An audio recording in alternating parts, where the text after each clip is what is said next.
तो मूवी के स्टार्ट में हमें दो आदमी दिखाई जाते हैं जो कि बेसिकली एक टैक्सी में होते हैं। एक टैक्सी को ड्राइव कर रहा होता है जबकि एक आदमी वहाँ बैठा होता है जिसने ब्लैक और रेड सूट पहना होता है। इस आदमी का नाम डेडपुल होता है जो कि इस मूवी का मेन कैरेक्टर है। ये कहीं जा रहा होता है और टैक्सी ड्राइवर से बातें कर रहा होता है। ये कहता है कि मैं अपने दुश्मन को ढूंढ रहा हूँ, 1 साल से ज्यादा का टाइम हो चुका है और मैं चाहता हूँ कि जल्दी उसे ढूंढ लूं और उसे खत्म कर दूं। तो टैक्सी ड्राइवर कहता है कि तुम उसे ढूंढ क्यों रहे हो? तो डेडपुल कहता है इसलिए ताकि मैं उससे बदला ले सकूं। उसने मेरे फेस का बहुत बुरा हाल कर दिया है। उसने मेरी बॉडी पर कई एक्सपेरिमेंट्स किए। डेडपुल उसको अपना मास्क उतार कर दिखाता है और कहता है कि ये लोग खुद ही देख लो। इसी के साथ बातें करते करते जब वो बैक सीट पर देखता है तो उसका वेपन्स वाला बैग नहीं होता। तो टैक्सी ड्राइवर से कहने लगता है कि अरे यार, बैग तो मैं वहीं पर भूल गया। अब मुझे सिर्फ 2 तलवारों से काम चलाना होगा। इस वक्त उसके पास सिर्फ 2 स्वर्ड्स यानी तलवारें थी और एक गन थी जिसके अंदर सिर्फ 12 बुलेट्स थी और मुझे इन्हीं से उनको खत्म करना होगा। अब टैक्सी ड्राइवर को उसकी बातें काफी अजीब और फनी लग रही होती हैं और वो चुपचाप सुन रहा होता है। अब डेडपुल वहीं ब्रिज पर उतर जाता है और बच्चों की तरह टांगे हिलाकर कोई ड्राइंग बनाने लगता है। वो ऐसे ड्रॉ कर रहा होता है कि वो अपने दुश्मन को कैसे मारने वाला है कि तभी उसको वहां पर अपने दुश्मन की गाड़ियां नजर आती हैं। वो फौरन से उतर जाता है और उसके गन में जितनी भी बुलेट्स होती हैं उनसे उनके साथियों को मार डालता है। ये सीन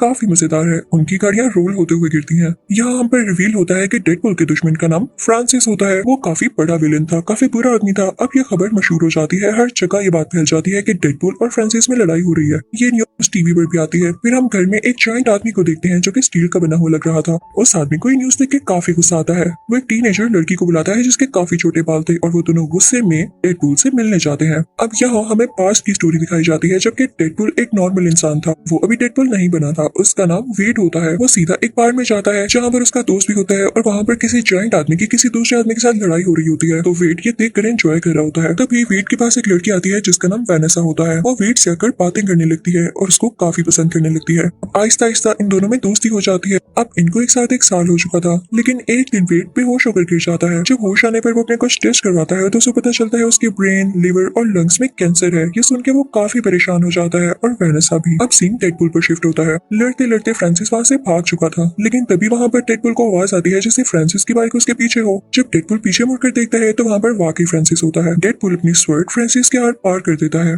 फ्रांसिस के नाक से काफी खून आ रहा होता है। डेडपुल कहता है कि मैंने आज अपना बदला ले लिया। तुम ही थे ना जिसने मेरी शक्ल का ये हाल किया। इसी के साथ डेडपुल अपना मास्क उतार कर उसे अपना फेस दिखाता है। तो फ्रांसिस कहता है ओह अच्छा, तो तुम वो हो। अभी वो दोनों ये बातें कर ही रही होती हैं कि तभी पीछे से वो स्टील मैन आता है। वो वेट को उठा कर फेंकता है। यहाँ पर फिर से स्टोरी पास्ट के सीन में शिफ्ट होती है। वेनेसा वेट से कह रही होती है कि तुमने परेशान नहीं होना, मैं तुम्हारे साथ कभी नहीं छोड़ूंगी, हम मिलकर इसका इलाज करवाएंगे। तो वेट कहता है कि नहीं वेनेसा, मैं तुम्हें इस तरह से नहीं देख सकता। मुझे कुछ हो गया तो तुम्हारा क्या होगा, मैं इस तरह से नहीं चाहता। और ये कह के वहाँ से एक बार में आ जाता है। वो अपने उसी दोस्त के पास आकर बैठता है तो उसका दोस्त उसे कहता है कि यहाँ एक आदमी काफी देर से तुम्हारा इंतजार कर रहा है, जाओ मिलो उससे जाकर। और डेडपुल जब उसे जाकर मिलता है तो आदमी डेडपुल से कहता है कि मैं जानता हूँ कि तुम एक डिसीज है और तुम उसका इलाज करवाना चाहते हो, इसमें मैं तुम्हारी हेल्प कर सकता हूँ, लेकिन साथ एक और बात, मैं तुम्हें सुपर पावर्स भी दे सकता हूँ। तो डेडपुल कहता है कि नहीं, मुझे एक नॉर्मल इंसान की तरह जिंदगी जीनी है, मैं इसमें इंटरेस्टेड नहीं। और ये कहकर वो वहाँ से आ जाता है। अब यहाँ से सीन दोबारा से प्रेजेंट में आता है और वो स्टील मैन डेडपुल से कह रहा होता है कि तुम्हारे साथ मसला क्या है, तुम अपनी पावर्स का गलत यूज क्यों कर रहे हो। तो डेडपुल स्टील मैन से कहता है कि मुझे मत सिखाओ, जिसने मेरे साथ बुरा किया मैं उससे बदला जरूर लूंगा। तभी वो टीनेजर डेडपुल से कहती है कि पीछे देखो। और जब डेडपुल पीछे देखता है तो फ्रांसिस वहाँ से भाग चुका होता है। डेडपुल को स्टील मैन पे काफी गुस्सा आता है और वो उसे मारने लगता है कि अगर तुम मुझे अपनी बातों में ना लगाते तो वो यहाँ से ना भागता। डेडपुल स्टील मैन को मारने लगता है, लेकिन क्योंकि वो बहुत ज्यादा हार्ड होता है तो स्टील मैन की दोनों रिस्ट यानी बाजू और एक टांग टूट जाती है। तो स्टील मैन उसे कहता है यार तुमने मेरा दिमाग खराब कर दिया है। उसे काफी जोर से हिट करता है जिससे डेडपुल दूर जाकर गिरता है और फिर उसकी रिस्ट अपने हाथ के साथ बांधकर उसे कहीं ले जाता है।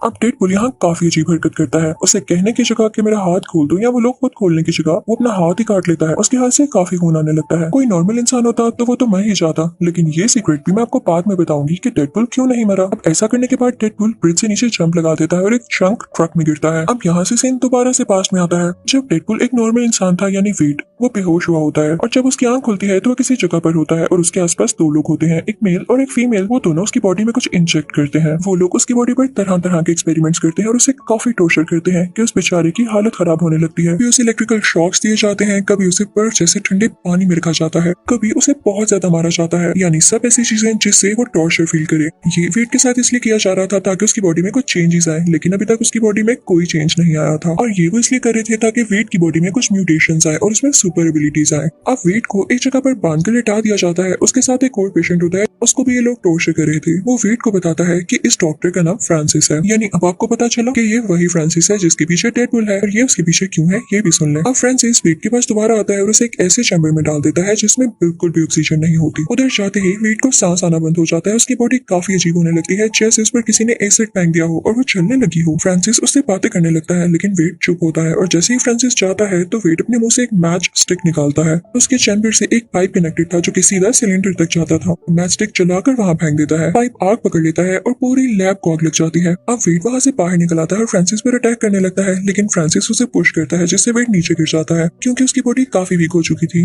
दोनों में बहुत लड़ाई होती है, लेकिन वेड उसका सामना नहीं कर पाता। फ्रांसिस एक रोड उठाता है और वेड की आर पार कर देता है। दूसरी तरफ लैब जल रही होती है और उसके कुछ हिस्से जल जल कर नीचे गिर रहे होते हैं। फ्रांसिस तो वहां से भाग जाता है, लेकिन वेड अभी तक वहीं था। अब कई घंटे गुजर जाते हैं। आग तो थम चुकी थी, लेकिन पूरी बिल्डिंग राख में बदल चुकी थी। बेचारा वेड भी उसी राख के नीचे दबा हुआ था, और जब वो राख से बाहर आता है तो वो काफी हैरान होता है कि मैं अभी तक मरा क्यों नहीं। असल में बात ये थी कि उसकी बॉडी में म्यूटेशंस आ चुकी थी और उसमें अब काफी ज्यादा सुपर एबिलिटीज थी कि वो अपनी बॉडी का कोई भी पार्ट हील कर सकता था। वो इमॉर्टल हो चुका था, लेकिन इसका बुरा असर ये हुआ था कि उस बेचारे की सारी बॉडी जल चुकी थी, जैसे आपने पहले देखी। अब वेड को वैनेसा की फिक्र हो रही होती है कि वो बेचारी मुझे ढूंढ रही होगी, तो वो सीधा वहां से वैनेसा के पीछे जाता है। लेकिन रास्ते में सब लोग उसे काफी बुरी तरह से घूर रहे होते हैं, जैसे वो काफी अजीब दिख रहा हो, क्योंकि वेड को तो नहीं पता था कि अब उसकी शक्ल कैसी दिख रही है, क्योंकि वो वहां से डायरेक्ट यहाँ वैनेसा के पीछे आ चुका था। इतनी ही देर में वैनेसा बिल्डिंग के अंदर चली जाती है, और जब वेड बाहर शीशे में अपना फेस देखता है तो काफी दुखी हो जाता है। वो अपना फेस देख के कहता है कि वैनेसा मुझे कभी एक्सेप्ट नहीं करने वाली। वहां से वेड सीधा उस बार में जाता है जहाँ पर उसका दोस्त होता है। वो अपने दोस्त से कहता है कि देखो मेरी शक्ल का क्या हाल हुआ, अब वैनेसा मुझे कभी नहीं बुलाने वाली। तो उसका दोस्त कहता है कि वाकई अब इसका क्या हाल है।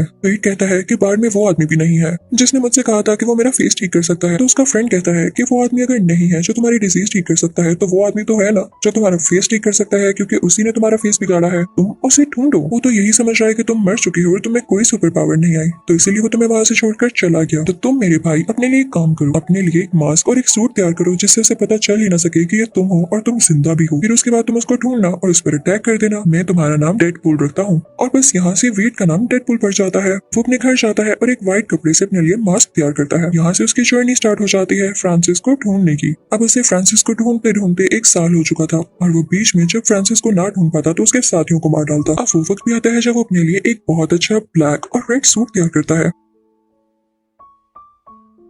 और फाइनली वो दिन आ जाता है जब डेडपूल को खबर मिलती है कि फ्रांसिस कहाँ हो सकता है। उसे वहां पर वही आदमी मिलता है जिसने उसे कहा था कि उसकी डिजीज ठीक कर सकता है। तो डेडपूल समझ जाता है कि इसका जरूर फ्रांसिस से कोई ना कोई लिंक है। वो उससे गुस्से से पूछता है कि कहाँ है फ्रांसिस। तो वो बेचारा आदमी डर जाता है और उसे बता देता है। अब सीन वहीं पर शिफ्ट हो जाता है जब हमें मूवी के स्टार्टिंग में दिखाया गया कि डेडपूल टैक्सी ड्राइवर के साथ कहीं जा रहा होता है। अब पास्ट और प्रेजेंट के सीन्स मर्ज हो जाते हैं और रियल स्टोरी यहीं से स्टार्ट होती है जहाँ पर डेडपूल उस जंक ट्रक में गिर चुका था। अब डेडपूल को होश आ जाती है और जहाँ पर वो जंक ट्रक रुकता है ये देख के डेडपूल काफी हैरान हो जाता है, क्योंकि वो किसी बूढ़ी औरत का घर था जो उसके साथ लॉन्ड्री में आया करती थी। जब डेडपूल यानी वेड कपड़े धोने आता था, उसी बूढ़ी औरत ने वेड को सजेशन दिया था कि तुम अपना सूट ब्लैक और रेड कलर में तैयार करो। उन दोनों में काफी दोस्ती हो गई हुई थी कि वो बूढ़ी औरत ब्लाइंड होती है और वो वेड की शक्ल नहीं देख पाती, लेकिन यहाँ वेड उस बूढ़ी औरत को खुद ही बता देता है कि मेरे साथ क्या क्या हुआ। और यहाँ हम पर यह भी रिवील होता है कि जब वेड यानी डेडपूल का कोई बॉडी पार्ट कट जाए तो वो दोबारा से हील करके रीग्रो हो जाता है। ये उसकी सुपर पावर्स होती है, सुपर एबिलिटीज होती है। तो वो बूढ़ी औरत से कहता है क्या मैं यहाँ तब तक रुक सकता हूँ जब तक कि मेरा हाथ वापस नहीं आ जाता, क्योंकि उसके बाद मुझे फ्रांसिस को ढूंढना है। अब हम फ्रांसिस को उसी फीमेल फ्रेंड के साथ देखते हैं जिसके साथ मिलकर उसने वेड में कुछ इंजेक्ट किया था। अब वो दोनों सीधा वेड के फ्रेंड के बार में जाते हैं। वो दोनों से पूछते हैं कि कहाँ है वेड। तो वो कहता है मैं नहीं जानता। फिर तभी वहाँ पे फ्रांसिस की दोस्त को वेड और वेनेसा की पिक्चर मिलती है। तो वो फ्रांसिस से कहती है कि फ्रांसिस मैं वेनेसा को जानती हूँ, अब वेड तक पहुंचना हमारे लिए आसान है। अब उन लोगों के जाते ही वेड का फ्रेंड जो कि बाहर में होता है वेड को कॉल करके सब कुछ बताता है। तो वेड काफी परेशान हो जाता है और सीधा उस जगह जाता है जहाँ पर वेनेसा काम करती थी। वो एक बार थी। वहाँ पर जाकर वो सब लोगों से पूछने लगता है कि क्या आपने वेनेसा को देखा है, वो मेरी दोस्त है।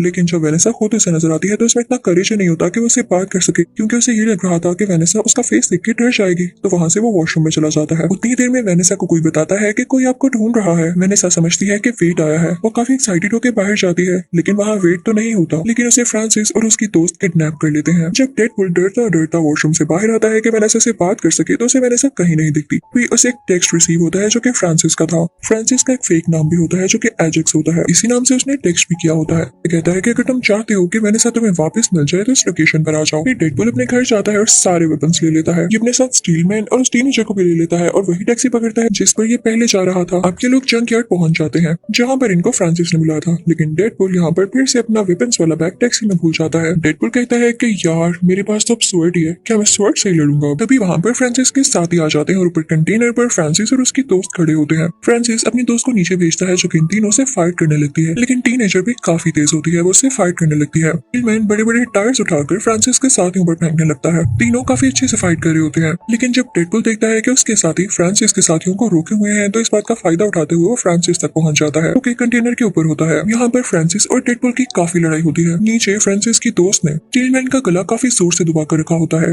लेकिन जब टीनेजर ये देखती है तो अपनी सारी पावर्स यूज करके उस लड़की की तरफ फेंकती है और वहाँ पे काफी बड़ा ब्लास्ट होता है और वहाँ के सारे कंटेनर्स मूव करने लगते हैं। वेनेसा भी एक ग्लास चैम्बर में होती है और वो भी नीचे गिरने लगता है। अब फ्रांसिस तो कंटेनर से नीचे गिर जाता है, लेकिन जब वेनेसा का चैम्बर नीचे गिरने लगता है तो डेडपुल उसे बचा लेता है। इसके बाद वो वेनेसा को उसमें से निकालता है, लेकिन फ्रांसिस वहाँ दोबारा आकर डेडपुल पर अटैक कर देता है, लेकिन डेडपुल हील होकर दोबारा से उसके ऊपर आ जाता है और उसके ऊपर बैठ जाता है। अब किसने कहा था फ्रांसिस को कि वो डेडपुल को सुपर एबिलिटीज दे कि बाद में वो उसी पे भारी पड़ जाए। डेडपुल फ्रांसिस को काफी मारता है, फ्रांसिस के नाक और मुंह से काफी खून आने लगता है। अब डेडपुल फ्रांसिस से कहता है कि मेरा फेस ठीक करो, तो फ्रांसिस हंसने लगता है, हा हा हा, तुम्हें लगता है कि मैं तुम्हारा फेस ठीक करूंगा? तो डेडपुल कहता है कि अच्छा ऐसी बात है। इसी के साथ वो अपनी एक छोटी सी गन निकालता है और उस पर शूट करने वाला होता है कि तभी पीछे से स्टीलमैन की आवाज आती है। वो उसे कहता है डेडपुल तुम अपनी पावर्स का गलत यूज करोगे, तुम एक हीरो हो, तुम ऐसा नहीं कर सकते। लेकिन डेडपुल उसकी बात नहीं सुनता, वो फ्रांसिस के फेस पर शूट कर देता है। स्टीलमैन बाहर से जितना ह्यूज और पावरफुल दिखता था, अंदर से वो बेचारा उतना ही डरपोक था। उसे एक सीन देख के वॉमिटिंग होने लगती है। अब इस सब के बाद वेनेसा डेडपुल के पास आती है और उसे पंचेस मारने लगती है, तो डेडपुल उसे कहता है कि ठीक है मार लो, मैं जानता हूँ तुम राइट पर हो और तुम्हारा मुझे पंचेस मारना बनता भी है, लेकिन मैं तुम्हें एक चीज दिखाऊंगा, उसके बाद तो मुझे एक्सेप्ट ही नहीं करूंगी। तो वेनेसा कहती है कि ऐसी भी क्या बात है। डेडपुल उसे कहता है कि मेरा फेस मास्क उतार के देखो, तुम्हें खुद ही पता चल जाएगा। तो वेनेसा उसका मास्क उतारती है, उसके नीचे एक और प्रिंट होता है। जब वेनेसा उसे हटाती है तो वहाँ पर डेडपुल का रियल फेस होता है जो कि काफी जला हुआ था। वेनेसा उसका फेस देख के कहती है कि क्या बुरा है इसमें, तुम्हारी आंखें, नाक, मुंह सब कुछ तो ठीक है, स्किन का इशू है तो वो सबको होता है, पर किसी की स्किन वैसे भी फ्लॉलेस नहीं होती, मुझे जल्द ही इसकी आदत हो जाएगी, लेकिन मैं तुम्हें छोड़कर नहीं जाने वाली। दोनों बहुत खुश होते हैं, दोबारा से सुलह कर लेते हैं। तो यही डेडपुल पार्ट 1 खत्म होता है। Now we are starting part 2। तो पार्ट 2 के स्टार्ट में हम डेडपुल को देखते हैं जो कि काफी सैड अपने अपार्टमेंट में बैठा होता है। वो अपने अपार्टमेंट को आग लगा देता है क्योंकि वो जिंदा नहीं रहना चाहता था, वो सुसाइड कर रहा था। अब हमें पास्ट का सीन दिखाया जाता है कि डेडपुल सुसाइड क्यों करना चाह रहा था। हमें एक फाइटिंग सीन दिखाया जाता है जिसमें डेडपुल अपने कुछ दुश्मनों से लड़ रहा होता है जो कि काफी बुरे लोग होते हैं, लेकिन उनमें से एक आदमी वहां से भाग जाता है। तो डेडपुल कहता है कि इसको तो मैं बाद में देख लूंगा, पहले मुझे वेनेसा से मिलना है, क्योंकि इन दोनों को एक साथ रहते हुए पूरे 2 साल हो चुके थे और इसने उसको विश करना था। लेकिन जब डेडपुल घर जाता है तो वहां पर वही आदमी आ जाता है जो कि वहां से भाग गया था। वो यहाँ वेनेसा को मार डालता है। जब डेडपुल ये देखता है तो उसे काफी दुख होता है।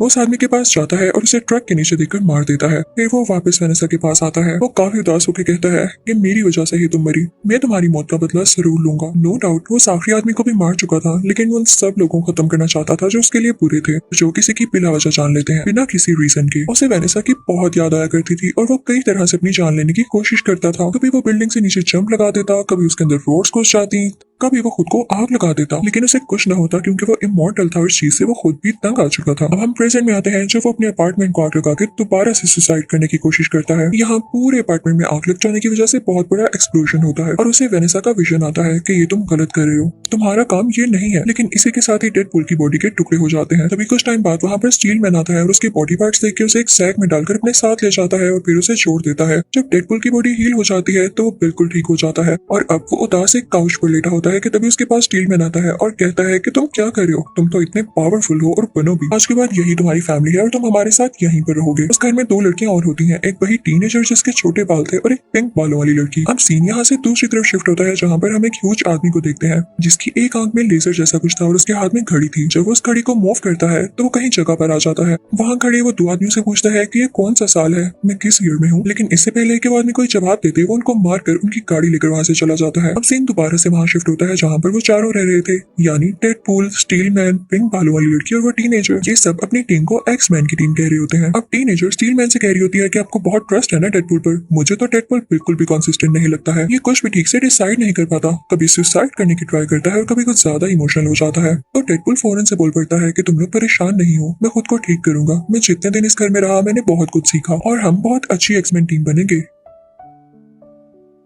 ये बात सुनकर सारे काफी खुश हो जाते हैं। स्टील मैन उसे अप्रिशिएट करता है और कहता है मुझे खुशी है मैं तुम्हें यहाँ लेकर आया। अब सीन चेंज होता है एक म्यूटेंट स्कूल की तरफ। वहाँ पर कुछ ऐसे बच्चे थे जिनमें कुछ ज्यादा एबिलिटीज थी जो कि इंसानों में नहीं होती। वो बच्चे म्यूटेंट्स थे। अब उस स्कूल का प्रिंसिपल जो कि क्लासेस वाला आदमी होता है उन सब बच्चों से कह रहा होता है कि ठीक है मैं जानता हूँ तुम लोगों में एबिलिटीज है, लेकिन तुम लोगों ने इसको दुनिया के सामने शो नहीं करना और इन पर कंट्रोल रखना है। अब प्रिंसिपल उनमें से एक हेल्दी बच्चे को सामने स्टेज पर लाता है और सब बच्चों के सामने उसे टॉर्चर करने लगता है। बच्चों से कहता है कि अगर अपनी एबिलिटीज को कंट्रोल ना किया तो आप लोगों के साथ भी यही किया जाएगा, ताकि आप ये सीख लें कि कंट्रोल कैसे किया जाता है। पता नहीं कैसा स्कूल था ये। तभी हम उस घर को देखते हैं जहाँ पर वो चारों यानी एक्समैन टीम रह रही थी। तभी स्टील मैन डेडपूल के पास आता है और उसे कहता है कि एक मसला हो गया है और हमें उस जगह पर जाना है। अब जहाँ मसला हुआ था वो उसी म्यूटेंट स्कूल के बाहर वाला हिस्सा था, जहाँ पर वो हेल्दी बच्चा टॉर्चर किए जाने की वजह से काफी तंग आ चुका था और बाहर आकर 2 पुलिस कार्स को डैमेज कर चुका था। उसकी एबिलिटी थी कि वो हाथों से आग फेंक सकता था। अब जनाब वहाँ पर ये एक्समैन टीम भी पहुंच जाती है और उस बच्चे को आराम से रोकने की कोशिश करती है, लेकिन वो बच्चा डेडपूल पर और उन लोगों पर अटैक कर देता है, जिसके बाद पुलिस इसके गले में एक डिवाइस डाल देती है। इसी टाइम वेट यानी डेडपूल नोट करता है कि उसकी गर्दन पर कोई निशान है, यानी ये बच्चा ऐसे ही एग्रेसिव नहीं हुआ, इसके साथ जरूर कोई जुल्म हुआ है। तो डेडपूल भी स्कूल के बाकी स्टाफ पर अटैक कर देता है, जिसकी वजह से पुलिस उसके गले में भी वो डिवाइस डाल देती है। इनफैक्ट ये ऐसी डिवाइस थी जो किसी की भी सुपर एबिलिटीज को कंट्रोल भी कर सकती थी। जिसके गले में भी ये डिवाइस होती वो अपनी एबिलिटीज को ठीक से यूज ही न कर पाता, और सबसे बड़ी बात ये डिवाइस खुद से उतर भी नहीं सकती थी। अब यहाँ पे उस हेल्दी बच्चे को और डेडपूल को एक साथ उधर म्यूटेंट सेल में लेकर जाया जाता है, जहाँ पर और भी लोगों को पकड़ कर लेकर आया गया था और उन्हें सूट भी पहनाया जाता है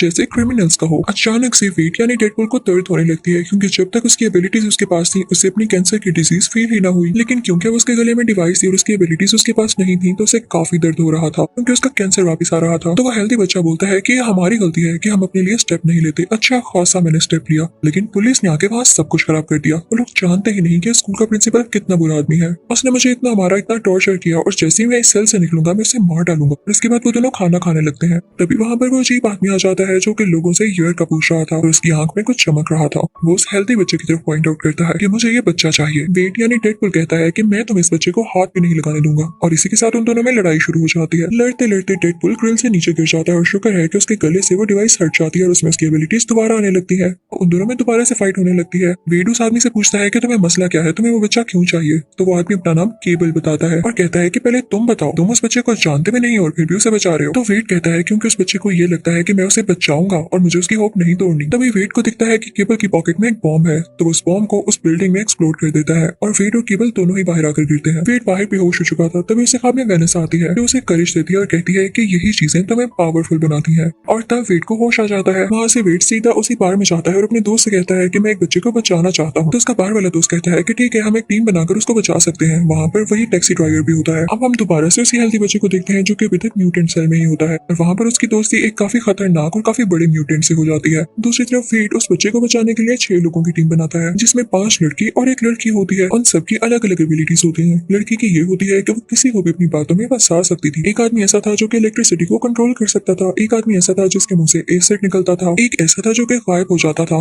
यानी इनविजिबल। एक ऐसा था जो कि इस दुनिया से नहीं था और उसमें एबिलिटीज भी इस दुनिया की नहीं थी। और एक मूंछों वाला आदमी जिसके पास कोई एबिलिटी नहीं थी, तो उसे सिर्फ फॉर्मेलिटी के लिए रख लिया गया था। दूसरी तरफ हम केबल को देखते हैं। वो वेट के बाहर वाले दोस्त को किडनैप कर लेता है और उससे पूछता है कि मुझे बताओ कि वो म्यूटेंट बच्चा कहाँ पर है, साथ ही साथ वेट चाहता क्या है। तो वेट का वो बाहर वाला दोस्त काफी डर जाता है और उसे सब कुछ बता देता है, और ये भी कि वेट के क्या प्लान्स हैं। अब वेट को खबर होती है कि उस म्यूटेंट बच्चे को किसी दूसरे सेल में शिफ्ट कर रहे हैं, तो इसके पास अच्छा मौका था उस बच्चे को बचाने के लिए। तो अपनी सारी टीम को पैराशूट्स पर लेकर उड़ता है और उन पुलिस कार्स का पीछा करने लगता है जिसके अंदर वो म्यूटेंट बच्चा था। उस टीम में से सिर्फ एक ही लड़की होती है, वही कर्ली बालों वाली लड़की, जो कि पुलिस की कार में बैठ जाती है। अब बाकी लोग उस कार के अंदर जाना चाहते थे, लेकिन उनसे पहले ही केबल अंदर चला जाता है और उस कर्ली बालों वाली लड़की से लड़ाई करने लगता है। लेकिन तभी वहाँ पर डेडपूल भी आता है जो कि अपनी साथी को बचा लेता है। इतनी देर में उस म्यूटेंट बच्चे ने अपना ग्लास चैम्बर खोल लिया होता है और साथ ही साथ वो उस म्यूटेंट को भी बचा लेता है जो कि काफी जॉइंट था और उससे दोस्ती कर ली थी उसने। और म्यूटेंट बच्चा जैसे ही डेडपूल को देखता है तो कहता है कि जब मुझे बचाने का टाइम आया तो तुम वहाँ से भाग गए और अब आ गए हो। अब ये मेरा अच्छा दोस्त बन चुका है। उस जायंट म्यूटेंट की तरफ इशारा करता है और इसके बाद वो जायंट म्यूटेंट डेडपूल की बॉडी के 2 हिस्से कर देता है और फिर वो बच्चा उस जायंट म्यूटेंट को अपने साथ लेकर चला जाता है। इसके बाद कर्ली बालों वाली लड़की आती है और वेट यानी डेडपूल के दोनों हिस्सों को अपने साथ लेकर चली जाती है। अब वेट को घर ले जाया जाता है।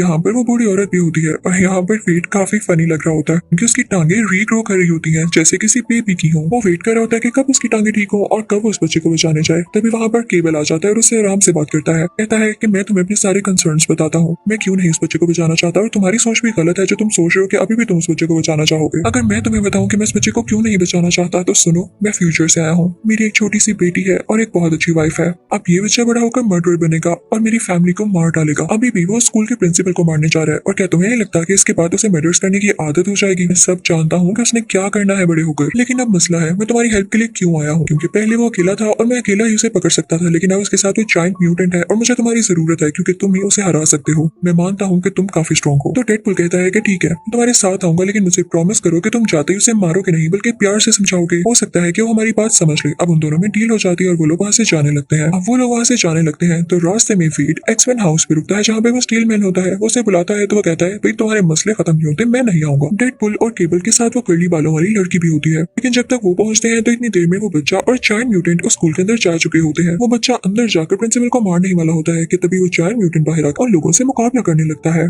लेकिन वेट, केबल और वो कर्ली बालों वाली लड़की मिलकर भी उस जायंट म्यूटेंट का कुछ नहीं बिगाड़ पा रहे थे। अभी वहाँ पर स्टील मैन आ जाता है, यानी था वो भी दिल का अच्छा करना चाहता था वो मदद, लेकिन उसमें सेल्फ रिस्पेक्ट थोड़ी ज्यादा थी जो कि अच्छी बात भी है। वो आकर उस जायंट म्यूटेंट से लड़ने लगता है और कर्ली बालों वाली बच्ची स्कूल के अंदर चल जाती है ताकि उस बच्चे को रोक सके। वो अंदर जाकर पहले तो सारे बच्चों को वहाँ से बाहर निकालती है। अब केबल और डेडपुल उस बच्चे के पास आते हैं। बाहर स्टील मैन के पास वो टीनेजर भी आ जाती है और वो दोनों मिलकर उस जायंट म्यूटेंट को मार डालते हैं। अब वो बच्चा प्रिंसिपल को अंदर मारने ही वाला था, तो ये देखते हुए केबल उस बच्चे को मारने लगता है, लेकिन डेडपुल उसे रोकता है कि तुमने कहा था कि हम इसे समझने का एक मौका जरूर देंगे, इसे एक चांस देंगे। अब डेडपुल उस हेल्दी बच्चे को समझाने लगता है कि देखो, अगर तुम प्रिंसिपल को इसलिए मार रहे हो कि वो तुम लोगों को टॉर्चर करता है, तो तुम भी उसे मारने के बाद एक मर्डरर बन जाओगे और कोई तुम्हें अच्छा नहीं समझेगा, तो उसमें और तुम में फर्क क्या रह जाएगा। इसी के साथ वो उस बच्चे की तरफ बढ़ता है और उसे कहता है कि मैं तुम्हें हमेशा से बचाना चाहता था, इसीलिए तो यहाँ पर आया हूँ। लेकिन उस बच्चे को डेडपुल की बातों पर यकीन नहीं आता, अपने हाथों से आग निकालता है और उसे जोर से पुश करता है जिससे वो दूर जाकर गिरता है। अब डेडपुल जब गिरता है तो उसे काफी दुख होता है। वो अपने गले में वही डिवाइस पहन लेता है। हेल्दी बच्चे से कहता है कि ठीक है, अगर तुम्हें शक है कि मैं तुम्हें कोई नुकसान पहुंचाऊंगा तो ठीक है, मैंने डिवाइस पहन ली, मेरी सारी एबिलिटीज खत्म हो गई, अब मैं मर सकता हूँ तो तुम मुझे मार लो। लेकिन केवल इसी के साथ ही उस बच्चे को शूट करने लगता है और वो गोली चला देता है, लेकिन तभी बीच में डेडपुल आ जाता है, गोली उसको लग जाती है।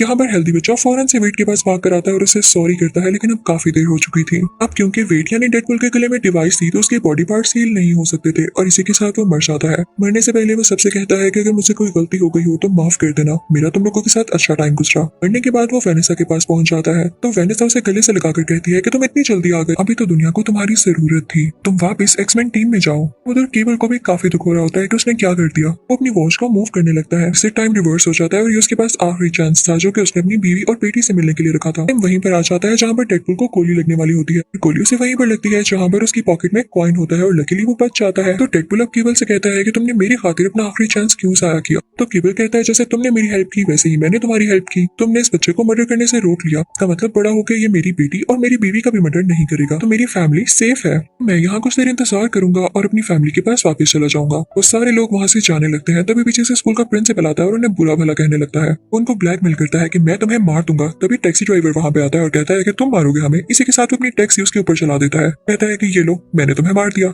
अब मूवी की लास्ट सीन में हम देखते हैं कि केबल की वॉच को टीनेजर और वो पिंक बालों वाली लड़की ठीक कर देते हैं और फिर बाद में उसको वेट भी यूज करता है वेनेसा से मिलने के लिए। इसी के साथ ये मूवी यही एंड हो जाती है। Thank you for watching.